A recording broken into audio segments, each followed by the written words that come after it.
मेला का आज एक हफ्ता पूरा होगा। साप्ताहिक प्रेस कॉन्फ्रेंस आज हो रहा है। वहीं हमारे बीच देवघर उपायुक्त हेमंत पी.एस. लकड़ा जी हैं। जानते हैं कैसा रहा श्रावणी मेला का एक सप्ताह। ये सब कैसा रहा श्रावणी मेला का, किस तरह से सुलभ दर्शन कराया अपने श्रद्धालुओं को।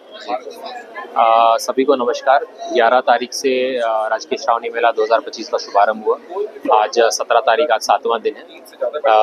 अभी तक का आंकड़ा जो है वो 8,70,000 श्रद्धालुओं ने विभिन्न माध्यम से, यानी कि आंतरिक अर्घा, बाह्य अर्घा और शीघ्र दर्शनम से जलार्पण किया। रविवार को और सोमवार को शीघ्र दर्शनम की सुविधा नहीं है, बाकी 5 दिन शीघ्र दर्शनम की भी सुविधा है। हमारे विभिन्न जो पॉइंट्स है जो मेला क्षेत्र में आते हैं, तो मेला क्षेत्र के जो होल्डिंग पॉइंट्स है और टेम्पल का जो क्यू है, क्यू कॉम्प्लेक्स, उसमें हम लोग बेहतर क्यू मैनेजमेंट से जलार्पण करा रहे हैं।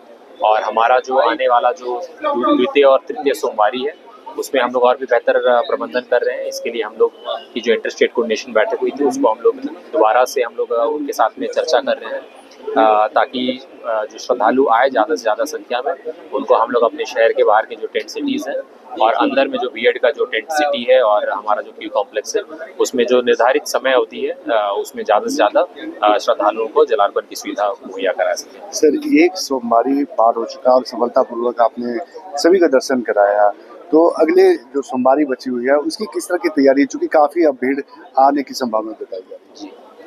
बेसिकली हम लोग हर इवनिंग को, हर शाम को हम लोग इवनिंग ब्रीफिंग करते हैं। हमारे जो 15-16 विभाग हैं जिला स्तर पे, उनके साथ में हम लोग समन्वय बैठक करते हैं और डिटेल में डिस्कशन करते हैं। जैसे कल हम लोगों ने डिटेल में डिस्कशन किया ट्रैफिक व्यवस्था को लेके। परसों हम लोगों की समन्वय स्थापित हुई हमारे रेलवे के अथॉरिटी से, जो आसनसोल डिवीजन। एक हम लोगों को एक मामला ये ज्ञात में आया कि काफ़ी संख्या में जो श्रद्धालु हैं वो जसीडीह से होते हुए, देवघर होते हुए बासुकीनाथ जाते हैं। तो रेलवे की भी एक क्षमता है, क्योंकि रेलवे का जो परिचालन है या उनका बारिश के कारण जो रेलवे ट्रैक है, जिसके कारण की निश्चित ही उनकी भी आवागमन एडवर्सली इफेक्ट होती है। साथ ही जो उनका होल्डिंग पॉइंट्स है, उनके जो प्लेटफॉर्म्स हैं, वहाँ भी अप्रत्याशित भीड़ होने से दिक्कत हो सकती है। हम लोगों ने इसके ब्रीफिंग से ये क्यू ड्राइव किया और हम लोग अपने बस सुविधा शुरू कर रहे हैं जसीडीह से लेकर बासुकीनाथ के लिए।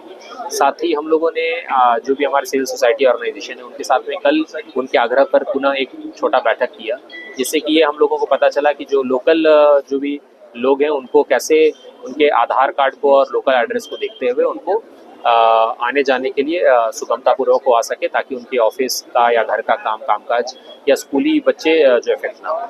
ऐसे एआई टेक्नोलॉजी सहित अन्य जो टेक्नोलॉजी का यूज हो रहा है, किस तरह से इस बार प्रयोग होगा और किस तरह से जो कांवरिया आएंगे उनको क्या संदेश देना चाहिए। एआई टेक्नोलॉजी को मोस्टली हम लोग 3 चीज़ों में हम लोग को काफ़ी फ़ायदा हुआ है। मेला क्षेत्र में काफ़ी संख्या में लापता होने के केसेस आ रहे हैं। हम लोग एक ऑफलाइन मेथड से या फिजिकल मोड से हमारे जो टूरिस्ट इन्फॉर्मेशन सेंटर है, वहाँ अनाउंसमेंट के माध्यम से और फ़ोन और व्हाट्सएप के माध्यम से तो सूचित होता ही है।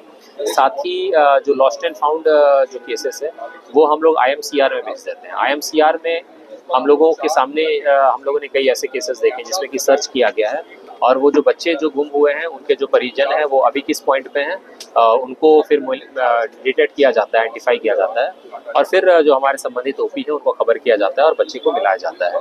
कई ऐसे जगह हैं जहाँ की अप्रत्याशित भीड़ होती है, तो हमारे जो AI कैमराज हैं वो फिजिकली तो बताते ही हैं, जो मजिस्ट्रेट्स देखते हैं। साथ ही जो थर्मल मैपिंग के द्वारा ये अलर्ट आता है कि यहाँ पे अप्रत्याशित भीड़ जमा हो रही है, वहाँ के जो होल्डिंग पॉइंट्स हैं या वहाँ के जो OP है या ट्रैफिक OP हैं, उनको अलर्ट किया जाता है।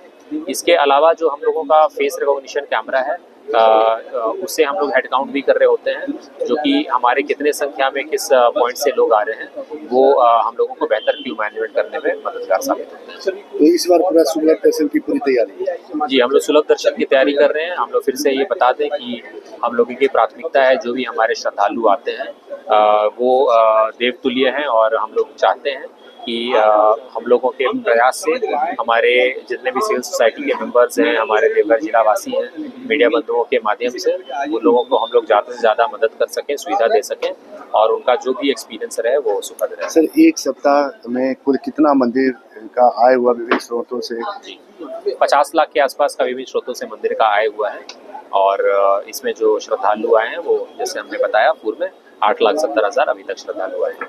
ठीक है। तो ये थे देवघर डीसी नमन प्रियस लकड़ा। इन्होंने साफ कहा कि जितने भी श्रद्धालु बाबा बैद्यनाथ धाम देवघर आएंगे उन्हें सुलभ दर्शन कराने के लिए जिला प्रशासन पूरी तरह से तत्पर है। कैमरा पर्सन विनय देव के साथ न्यूज़ 24 देवघर।